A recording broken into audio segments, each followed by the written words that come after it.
समस्त को good morning. आज आम देखा अंडा प्राप्ति एवं खर्च रजिस्टर केमिति लिखा।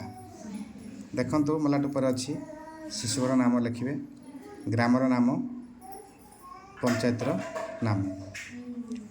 यापर उल्टे देवा यहाँ आम खजुरी पदर शिशु घर मु अच्छी ए तो से लिखिं मु खाली फर्माट्रु आपको देखा से कहीदेवी। मलाट काढ़ला प्रथम आसो एमती गोटे फर्माटे आसो खातार देखु। प्रथम आसो तारीख, आम जो तारीख रे मिलूँ खर्च करुछु नष्ट हो जहाँ भी हो तारीख आम ये पकेबा। तारीख को कटा छटा करवा नहीं। तापरे प्रथम थर जब क्रेज खोलु तार पूर्व आसो अंडा तो से तारीखटा पकईला केते पाइचु अंडा आम ये पकईबा। यही कलम रे दयाकोरी लिखे ना। प्राय जगह देखुचे मुझे कलम रे प्रथम दिन लिखुंट किंतु आम एठी लिखा। फास्ट तारीख पकेबा, पुणी केते अंडा पाइचु लिखा एवं एपटे जो अच्छी बड़का कलम,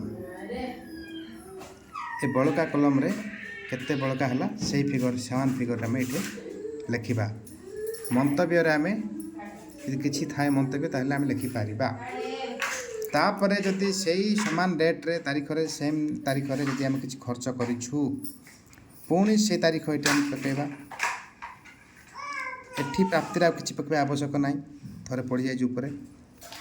तापरे केते व्यवहार होइछि देखंतु एठी आम पकेबा। संख्या पकेबा। मनकर पिला आसछंती 12टा, दीदी मान 2 जण खाइबे, मिसिकला 14टा। आम 14टा संख्या ये पकेबा। जदि किछि अंडा नष्ट हो जाए से दिन ताले आम नष्ट होबार होइथिबा अंडा संख्या कलम रे एटा आम लिखिपर। केते बड़का आइथिला थिला जहाँ थिला खर्च एवं नष्ट होइथिबाटा मिसाई देबे। पुणी ए बड़का अंडार ताकू फेड़ी देबे। फेड़ला पर जो संख्या है से संख्या को इठे पुणी बड़का अंडारे लिखे। जदि किसी मंतव्य अच्छी मंतव्य मध्य आपण लिखिपारे। यही प्रकार आपण मैंने अति सुंदर भाव तारीख पकई पकई खर्च व्यवहार होता सब पकई पकई चलिए। एपटे बड़का जी हो जहाँ व्यवहार हो लिखुवे, जदि किसी नष्ट होता है लिखुवे एवं बड़का लिखुवे। जी बड़का आपण मैंने लिखुंट इपटे से फिगर आपणकर जी शिशु घरे अंडा थी गणिला बेलू सामान होता दरकार। इठे गोटे संख्या आसो अंडा गोटे संख्या अंडा अधिक थी कि कम थी सेमती हे ना। जी अंडा थी से संख्या इठे आमर बड़का संख्यार आसुव। आई अंडा खाता को ए रजिस्टर को सप्ताह को थरे 2 दिन थरे लिखे बोली के चिंता करेंगे ना, कि लिखे ना। जेबटा सेबे लिखे।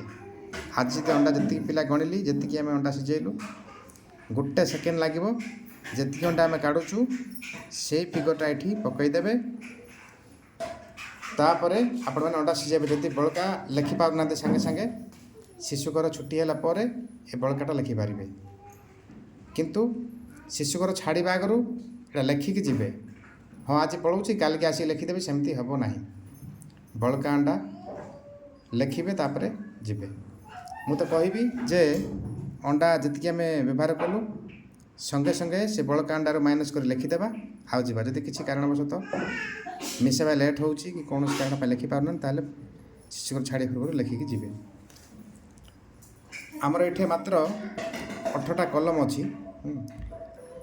आपण मैंने कौन करेंगे लेखु लेखु लेखु लेखु जदि इठे 17, 18 कि 20 तारीख पर्यंत पलि आला तापर तारीखटा एपटू आपण मैंने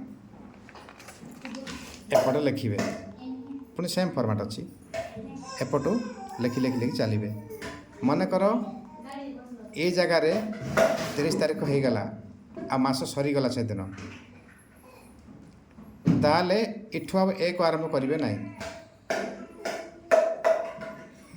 ଭଲ ଦେଖନ୍ତୁ ଯଦି ଅଧାରେ ମାସ ସରିଯାଉଛି 30 କି 31 ହେଇଯାଉଛି ପୁଣି ନେକ୍ସଟ ତାରିଖ 1 ତାରିଖ ଆଉଛି 1 ଏଠୁ ଆରମ୍ଭ କରିବେ ନାହିଁ। ଆପଣମାନେ ଆକୁ ବନ୍ଦ କରିଦେବେ ପୁଣି ଆଉ ଥରେ ନୂଆ ଫର୍ମାଟକୁ ଯିବେ, ନୂଆ ପେଜକୁ ଯିବେ। ନୂଆ ପେଜରେ ପୁଣି ତାରିଖ ଅଛି ଦେଖନ୍ତୁ, ଏ ତାରିଖ ପକାଇବେ 1 ତାରିଖ, ଏ ଜାଗାରେ ସେକେଣ୍ଡ ପେଜରୁ 1 ତାରିଖ ପଡ଼ିବ। 1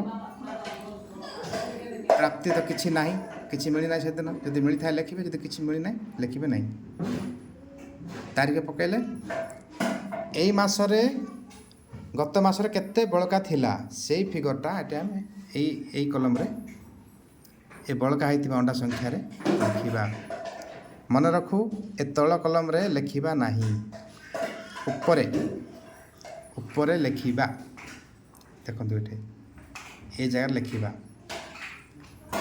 ଯଦି ସେଇ 1 ତାରିଖରେ ହିଁ ଯଦି ଆପଣମାନେ ଶିଶୁଘର ଖୋଲୁଛନ୍ତି ଆଉ ବ୍ୟବହାର କରୁଛନ୍ତି ତାହେଲେ ତଳେ ଆଉ ଥରେ ସେ ଡେଟ୍ ପକାଇବେ ଏବଂ ଖର୍ଚ୍ଚ ଯାହା ହେଇଛି, ବ୍ୟବହାର ଯାହା ହେଇଛି ଆପଣମାନେ ଏଠୁ ଲେଖିପାରିବେ।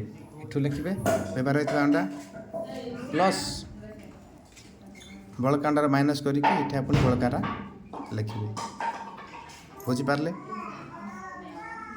ଆଉ ଥରେ କହିଦେଉଛି, ପ୍ରତି ମାସ 1 ତାରିଖରେ ଡେଟ୍ ପଡ଼ିବ। ଏଠି କେତେ ବଳକା ହେଇଥିଲା ଗତ ମାସରେ 30 କି 31 ତାରିଖରେ ସେଟା ଏଠି ଲେଖିବେ, ଏ କଲମରେ ଲେଖିବେ। ମନେ କରାଯାଉ ଯଦି କିଛି ରବିବାର ପଡ଼ିଗଲା 1 ତାରିଖରେ କି ଛୁଟି ଦିନ ପଡ଼ିଯାଇଛି, ଆମମାନେ ସେଣ୍ଟର ଖୋଲୁନୁ, ଆମେ 2ରେ ସେଣ୍ଟର ଖୋଲିବା, 2ରେ ଏଇଟା ପକାଇବେ ନାହିଁ। ଆମେ ସେଣ୍ଟର 2ରେ ଖୋଲୁଛୁ ଆଉ 2ରେ ପକାଇବୁ, ସେମିତି ହେବ ନାହିଁ। ଛୁଟି ହେଉ କି ସଣ୍ଡେ ହେଉ କି ଯାହା ବି ହେଉ ଆପଣମାନେ 1 ତାରିଖରେ ପ୍ରତି ମାସ ଏଠି ପକାଇବେ। ବଳକା ଅଣ୍ଡା ଏଇଟା ପକାଇଦେବେ ଆଉ ଆପଣମାନେ ବ୍ୟବହାର ନ କରିକି ଥିବେ। ଯେବେ ସେଣ୍ଟର ଖୋଲିବେ, ଯେଉଁଦିନ ବ୍ୟବହାର କରିବେ ଅଣ୍ଡା ସେଇଦିନ ଏଇ ତଳେ ପକାଇବେ। ତା ମଧ୍ୟରେ ତା ଭିତରେ ଯଦି ଅଣ୍ଡା ଆସୁଛି ଆପଣମାନେ ଲେଖି ଚାଲିଥିବେ ଯାହା ବଳକା ଥିବ ଅଣ୍ଡା। ପୁଣି ମନେକର ଏଇଟା 7 ତାରିଖ ହୋଇଛି କି 8 ତାରିଖ ହୋଇଛି, ଆମର 8 ତାରିଖ ହୋଇଛି, ଅଣ୍ଡା ଆମର ମାତ୍ର 5ଟା କି 7ଟା ଅଣ୍ଡା ଅଛି।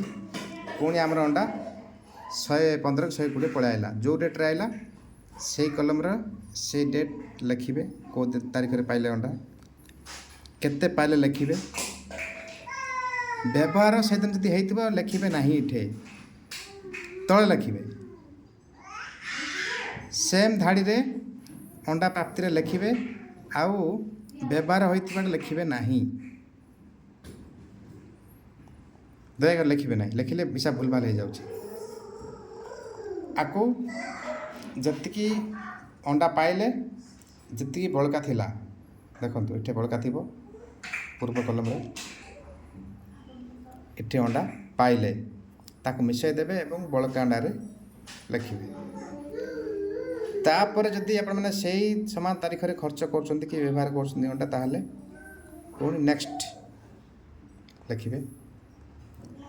ନେକ୍ସଟ ଲେଖିଲା ପରେ ବ୍ୟବହାର ହୋଇଥିବା ଅଣ୍ଡା ପକାଇବେ, ସେଇ ବଳକା ଅଣ୍ଡା ମାଇନସ୍ କଲା ପରେ ଫେଡ଼ିଦେବେ ଏବଂ ବଳକା ଅଣ୍ଡାରେ ଲେଖିବେ। ଯଦି କିଛି ଆପଣମାନଙ୍କୁ ଏ ଫର୍ମାଟ୍ ବୁଝିବାରେ ଅସୁବିଧା ହେଉଛି, କିଛି ଡାଉଟ୍ ଆସୁଛି, ତାହେଲେ ଦୟାକରି ମୋତେ ଆପଣମାନେ ଏହି ସମ୍ପର୍କରେ ପଚାରିପାରିବେ। କିଛି ଭୟ କରିବାର ନାହିଁ, ସିଧା ମୋତେ ଫୋନ୍ କରି ପଚାରନ୍ତୁ, କିନ୍ତୁ ଦୟାକରି ଭୁଲ ଲେଖିବା ନାହିଁ। ଆଉ ଯେତିକି ପିଲା ଆସିଛନ୍ତି ସେତିକି ହିଁ ଲେଖିବା, କୌଣସି ସତ ମିଛ ପକାଇବା ନାହିଁ। ଅନେକ ସ୍ଥାନରେ ଦେଖୁଛୁ ଆମେ ଯେ ପିଲା ଆସିଥିବେ ସକାଳୁ 6 ଜଣ ଛତୁଆ ଖାଇଲେ, କିନ୍ତୁ ଅଣ୍ଡା ଖାଇଲା ବେଳକୁ ପିଲା ହେଉଛନ୍ତି 13ଟା 15ଟା 16ଟା 17ଟା ହେଇଯାଉଛନ୍ତି। ପୁଣି ସୁଜି ମାଣ୍ଡିଆ ଖାଇଲା ବେଳକୁ ସେଇ 6 7 8 ଏମିତି ରହୁଛନ୍ତି। ତା ମାନେ କ'ଣ ମୁଁ କିଛି ବୁଝିପାରୁନା। ଏଇଟା ବହୁତ ବଡ଼ ପ୍ରଶ୍ନବାଚୀ ତିଆରି କରୁଛି। ୟା ପରେ ବହୁତ କିଛି ଆଲୋଚନା ଆମ ଅଫିସରେ ଆଉ ବିଭିନ୍ନ ସ୍ଥାନରେ ହେଉଛି। ଦୟାକରି ଆପଣମାନେ ଭୁଲ ଭାଲ ପକାନ୍ତୁ ନାହିଁ। ଆଉ ଅଣ୍ଡା ଖାଇବା ପାଇଁ କେବଳ ପିଲାକୁ ଆଣନ୍ତୁ ନାହିଁ, ପିଲାଙ୍କୁ କ୍ରେଚ୍ରେ କେମିତି ରହିବେ 9ଟାରୁ 3ଟା ପର୍ଯ୍ୟନ୍ତ, 3:30 ପର୍ଯ୍ୟନ୍ତ, ଛୁଟି ହେଲା ପର୍ଯ୍ୟନ୍ତ, ସେଥିପାଇଁ ଆପଣମାନେ ଦେଖନ୍ତୁ ଦୟାକରି।